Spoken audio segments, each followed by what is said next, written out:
Hello students, कैसे हैं आप। स्वागत है आपका इंग्लिश वर्कशीट 48 24 अक्टूबर 2020। अब यहाँ पर जो आपका टॉपिक है इस वर्कशीट का, preamble to the constitution of India.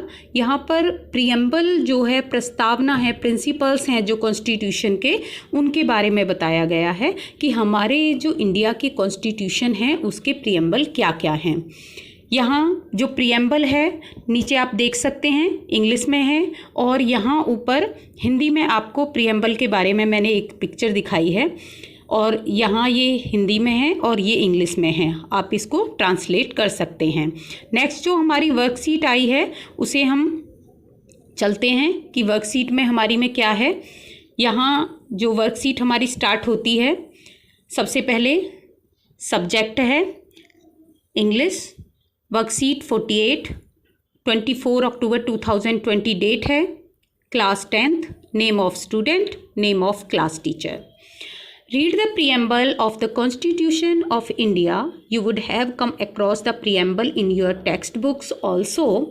Justice, liberty, equality and fraternity are the four pillars of democratic India. ये 4 pillars हैं democratic India के, जिसमें justice, liberty, equality and fraternity है।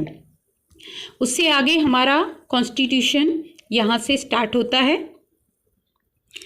We the people of India, having solemnly resolved to constitute India into a sovereign democratic republic and to secure to all its citizens justice, social, economic and political liberty of thoughts, expression, belief, faith and worship, equality of status and of opportunity, and to promote among them all fraternity, assuring the dignity of the individuals and the unity of the nation.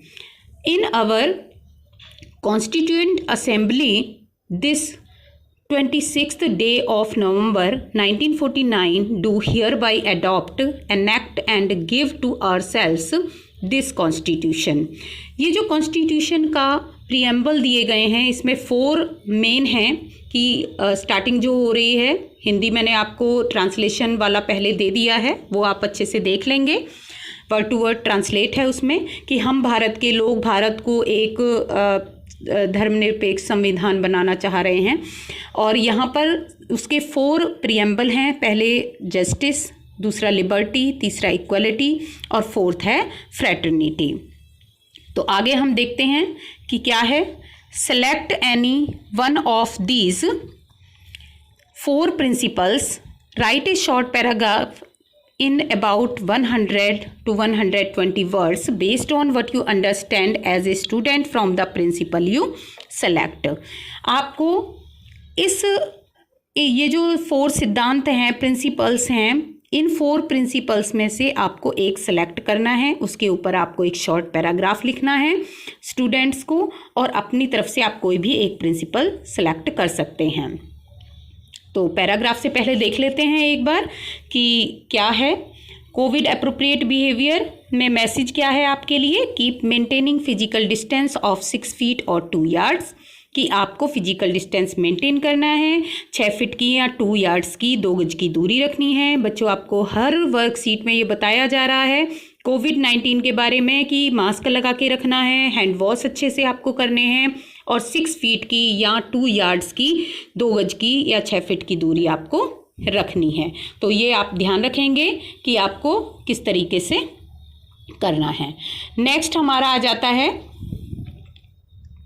Paragraph justice, जो कि हमने justice choose किया है, आप कोई भी choose कर सकते हैं। तो justice stands for rule of law, absence of arbitrariness and a system of equal rights, freedom and opportunities for all in a society. पूरे समाज में जो जस्टिस स्टैंड करता है वो लॉ के लिए, लॉ की एब्सेंस की कानून के तौर पर सभी को एक जैसा अधिकार होना चाहिए, फ्रीडम होनी चाहिए, सभी को एक जैसे समाज में अवसर मिलने चाहिए। India seeks social, economic and political justice to ensure equality to its citizens. जो इंडिया है वो अपने लोगों में सोशल, सामाजिक, इकोनॉमिक, आर्थिक और पॉलिटिकल, राजनीतिक न्याय पूरी तरह से इंश्योर करता है कि सभी को समान तौर पर सभी नागरिकों को मिले। It stands for the grant of equal political rights to all the people without discrimination.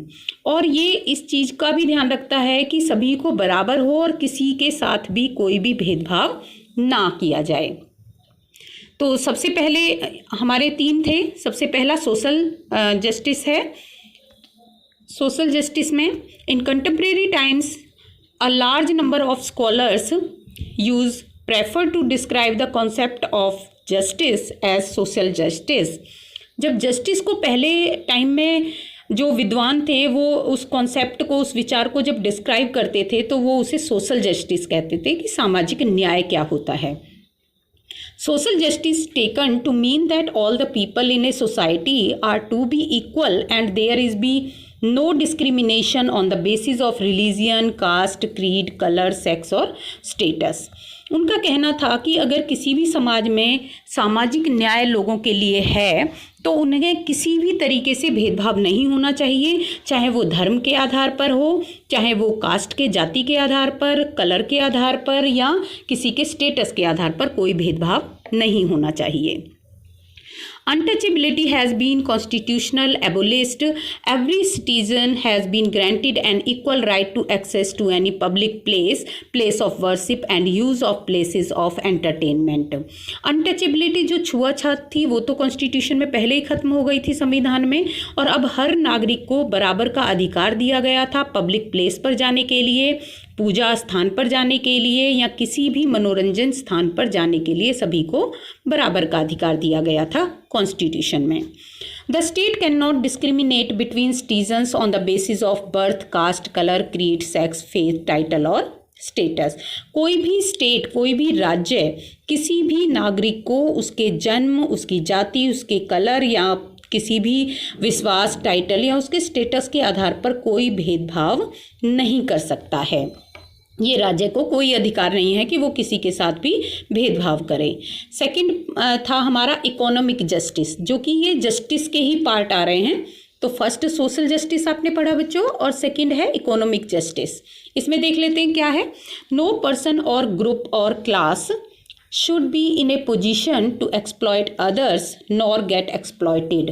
There should be fair and equitable distribution of wealth and resources among all the people.